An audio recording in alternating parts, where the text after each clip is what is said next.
Pensa na Copa do Mundo de 1990 na Itália. Pra gente aqui no Brasil, aquilo não foi só um campeonato. Foi quase um divórcio, sabe? Aquele momento doloroso em que uma nação inteira, conhecida pelo futebol arte, olhou para o seu time e simplesmente não se reconheceu mais. Essa é a história de uma crise de identidade em pleno palco principal do futebol. E a grande pergunta que fica, e que vai guiar a nossa conversa, é essa aí. Como é que um time cheio de craques conseguiu despertar tanta, mas tanta antipatia? Para a gente entender esse nó, a gente precisa voltar um pouquinho no tempo, bem para o finalzinho de uma era bem romântica do nosso futebol. Olha, o futebol brasileiro no fim dos anos 80 estava vivendo um dilema, uma crise existencial mesmo. As derrotas das seleções de 82 e 86, que jogavam futebol mágico, mas voltaram para casa sem a taça, criaram um trauma nacional, uma desconfiança na nossa própria maneira de jogar. Lá nos bastidores da CBF, a conversa era uma só. O talento puro, por si só, já não estava ganhando mais Copa do Mundo. A gente precisava competir de igual para igual com a força tática dos europeus. A ordem era bem clara. A partir de agora, o importante é ganhar, não importa como. E o cara escolhido para essa missão foi o Sebastião Lazzaroni, um técnico novo, com só 39 anos, disciplinado e com essa ideia de modernizar o time, de criar uma estrutura defensiva forte. E quer saber? Deu certo logo de cara. Ele ganhou a Copa América de 89, quebrando um jejum de 19 anos. Parecia que era o caminho certo, mas o preço a se pagar por isso ia ser bem alto. E qual foi a solução do Lazzaroni? Bom, foi uma revolução tática. Uma que para muita gente foi uma traição a décadas de tradição do nosso futebol. Foi uma mudança que mexeu com a alma do que significava vestir a camisa amarelinha. Era o dia e a noite. De um lado você tinha o futebol arte de 82, que era pura criatividade, drible, improviso. Do outro, o pragmatismo de 90, totalmente focado na defesa, na organização e principalmente no resultado final. A filosofia mudou da água para o vinho. E aqui está o grande pecado, a heresia, o sistema 3-5-2, pela primeira vez no Mundial. Para a imprensa da época, isso era prova de que a gente estava se europeizando.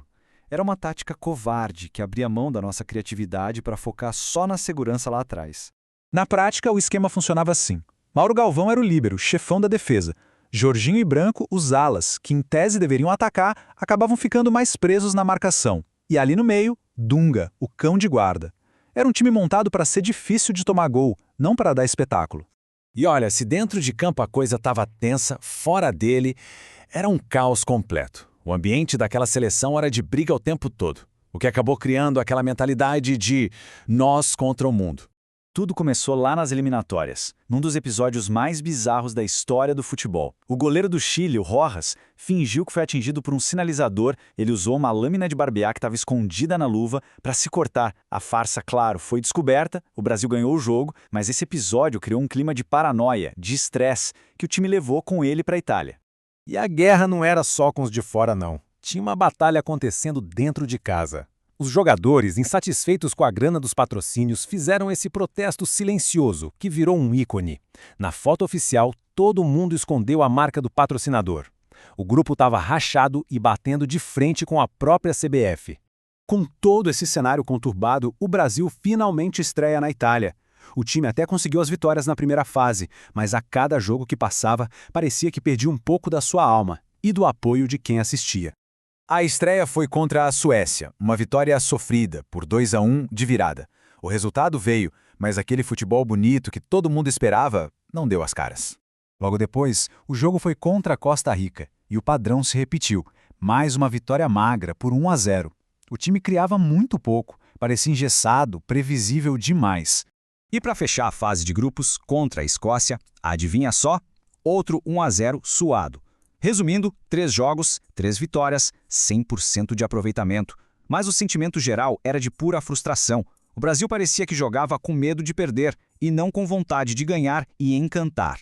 E foi nesse caldeirão que nasceu a famosa Era Dunga. Um termo que era para ser pejorativo, criado pela imprensa para rotular esse estilo de jogar. E o Dunga, com aquele jeito sério e o futebol de combate, virou o bode expiatório. Ele se tornou o grande símbolo de um futebol que o Brasil não queria que fosse seu.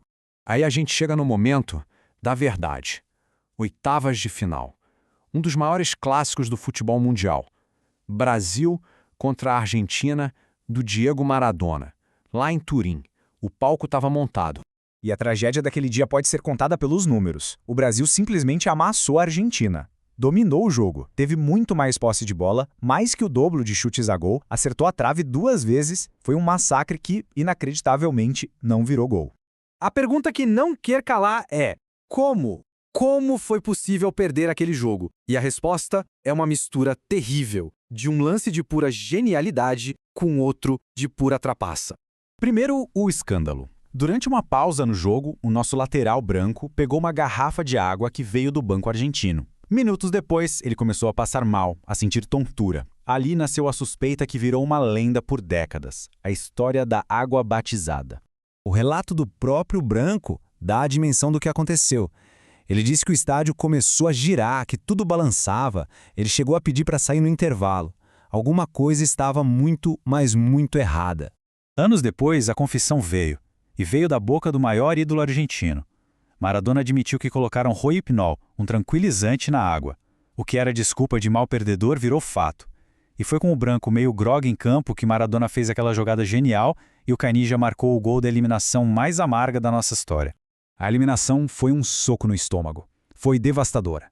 Mas a história mostrou que aquela derrota, por mais dolorosa que tenha sido, foi na verdade uma lição. O fracasso de 1990 foi o que tornou a glória de 94 possível. E não tem ninguém melhor para simbolizar essa virada do que o próprio Dunga. O vilão de 1990, o cara que era o símbolo do fracasso, se transformou no capitão do Tetra em 94. O símbolo da raça, da liderança, da disciplina que levou a gente ao título. De odiado a herói nacional. Uma história de cinema. No final das contas, a lição foi essa. Aquele time de 90 ensinou do jeito mais duro possível que só ter talento não era mais suficiente. Era preciso ter organização, ter disciplina, ter cabeça no lugar. Foi a morte do nosso romantismo que abriu caminho para o nascimento de um Brasil mais profissional e, finalmente, campeão de novo. E aí, essa história toda sobre a grande transformação do nosso futebol mexeu de alguma forma? Se sim, já sabe o que fazer, né? Deixa aquela curtida, manda seu comentário aqui embaixo e se inscreve para não perder as próximas análises. E para a gente fechar, fica aquela pulga atrás da orelha para a gente pensar. Será que o Brasil precisou mesmo morrer em 90, sacrificar um estilo, para conseguir renascer campeão em 94?